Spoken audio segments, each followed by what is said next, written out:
नमस्कार मित्रांनो, मी उदय लवाड पुन्हा एकदा स्वागत करतो आपल्या सर्वांच्या यूट्यूब चॅनल शेती मित्र व्हिडिओ पाहणाऱ्या सर्व शेतकरी मित्रांच्या आजच्या व्हिडिओमध्ये मनापासून खूप खूप स्वागत। मित्रांनो, थंबनेल हितलं टायटल वाचलं मित्रांनो, सामान्य कास्तकार बांधवांसाठी सध्याच्या कंडिशनची सर्वात महत्त्वाची अपडेट की आता जानेवारी महिन्यात देशांतर्गत बाजारामध्ये असे राहणार या ठिकाणी तुरीचे बाजार सध्याच्या कंडिशनची ही सर्वात महत्त्वाची अपडेट की आता जानेवारी महिन्यात देशांतर्गत बाजारामध्ये असे राहणार या ठिकाणी तुरीचे बाजार पण जानेवारी महिन्यात आता देशांतर्गत बाजारामध्ये कसे राहणार तुरीचे बाजार हा तुमच्या मनातील सर्वात महत्त्वाचा सवाल, हा माझ्या मनातील सर्वात महत्त्वाचा सवाल। आणि आज भारत वर्षातील सामान्य कास्तकार बांधव या ठिकाणी विचारायला लागलाय की जानेवारी महिन्यात आता देशांतर्गत बाजारामध्ये कसे राहणार या ठिकाणी तुरीचे बाजार जर या सर्वात महत्त्वाच्या प्रश्नाचं आपल्याला जाणून घ्यायचा असेल अचूक उत्तर, तर कृपया आपण सर्वांनी व्हिडिओ सुरुवातीपासून शेवटपर्यंत पाहावा। व्हिडिओ शेवटपर्यंत पाहत असताना आपल्या सर्वांना व्हिडिओ मनापासून आवडला तर व्हिडिओला लाईक करा, जास्तीत जास्त कास्तकार बांधवांपर्यंत व्हिडिओ पाठवण्यासाठी शेअर करा, सबस्क्राइब करून जरूर नोटिफिकेशन बेल ऑल करा, याच्यामुळे प्रत्येक व्हिडिओ आपल्या सर्वांना या ठिकाणी सतत मिळत राहतो। तर बघा मित्रांनो, सामान्य कास्तकार बांधवांसाठी सध्याच्या कंडिशनची सर्वात महत्त्वाची अपडेट की जानेवारी महिन्यात आता देशांतर्गत बाजारामध्ये असे राहणार या ठिकाणी तुरीचे बाजार पण जानेवारी महिन्यात आता देशांतर्गत बाजारामध्ये कसे राहणार तुरीचे बाजार या सर्वात महत्त्वाच्या प्रश्नाचं आता घेऊया सविस्तर उत्तर।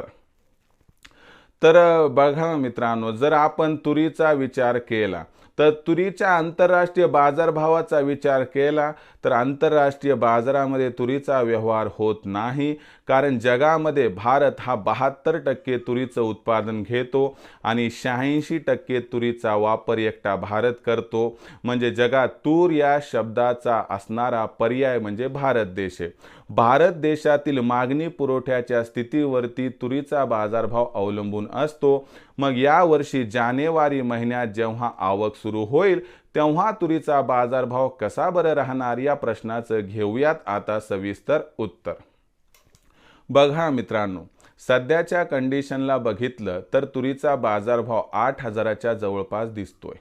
यंदाच्या वर्षी तूर उत्पादनात आपल्याला वाढ दिसणार आहे, कारण लागवड क्षेत्रात 14% वाढ झाली आहे। गेल्या वर्षी तुरीचं असणारं उत्पादन 30 लाख टनांपर्यंत व आयात 9 लाख टन म्हणजे 39 लाख टनांपर्यंत हा पूर्ण आकडा गेला होता। 46-47 लाख टन ही भारताची दरवर्षीची गरज आहे, म्हणजे आपण गेल्या वर्षी 8 लाख टनांनी त्या ठिकाणी पिछाडीवरती होतो, म्हणजे गेल्या वर्षीचा शिल्लक साठा 0% दिसत आहे। याचा जर विचार केला तर एकच गोष्ट लक्षात ठेवावी लागेल की आपल्याला गेल्या वर्षी जी तुरीच्या भावात तेजी 10,000, 11,000, 12,000 पर्यंत जाताना दिसली, तेवढी तेजी येईल अथवा नाही समजावून सांगतो। बघा मित्रांनो, जर तुरीचा विचार केला तर तुम्हाला हे लक्षात घेणं गरजेचं आहे की यंदाचं उत्पादन सरकारच्या आकडेवारीनुसार 35 लाख टनांच्या आसपास आहे व त्याचबरोबर आयात जी ती 9 लाख टन, कारण त्याच्यावर जाऊ शकत नाही। 35 आणि 9 44 लाख टन म्हणजे आजही 3 लाख टनांचा गॅप आहे, पण गेल्या वर्षीपेक्षा बेटर परिस्थिती असं म्हणायला हरकत नाही। म्हणजे यंदा तूर 11-12 हजार होणं कठीण आहे।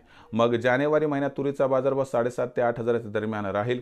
एखाद दुसऱ्या वेळी तुरीचा बाजारभाव 7,500च्या खाली सुद्धा येईल, म्हणजे हमी भावाच्या खाली, पण तो जास्त काळ टिकणार नाही।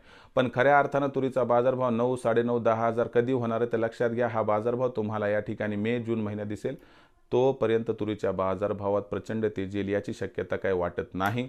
विक्रीचा विचार करत असाल तर तुम्हाला सांगतो, सध्या तूर विकण्यापेक्षा जर आपण थांबला 3-4 महिने वेट केलं तर तुम्हाला 1,500 ते 2,000 रुपये प्रति क्विंटल होऊ शकतो फायदा. आता कसं आहे, ज्याची ज्याची आर्थिक परिस्थिती वेगळी, त्यामुळे आपण निर्णय घेऊ शकतो.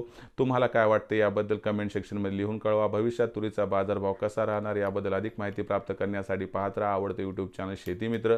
व्हिडिओ आवडला असेल लाईक करा, कास्तकार बांधवापर्यंत पाठवण्यासाठी शेअर करा, सबस्क्राईब करून नोटिफिकेशन बेलला ऑल करा. याच्यामुळे येणारा प्रत्येक व्हिडिओ आपल्या सर्वांना सतत मिळत राहतो. तर मित्रांनो, अशाच एका नवीन व्हिडिओसह मी आपला मित्र उदय लाड आपल्या सर्वांच्या आवडत्या यूट्यूब चॅनल शेती मित्र मिळत राहील. तोपर्यंत माझ्या प्रत्येक शेतकरी मित्राच्या आणि कास्तकार बांधवाच्या आजच्या व्हिडिओमध्ये मनापासून पुन्हा एकदा खूप खूप आभार.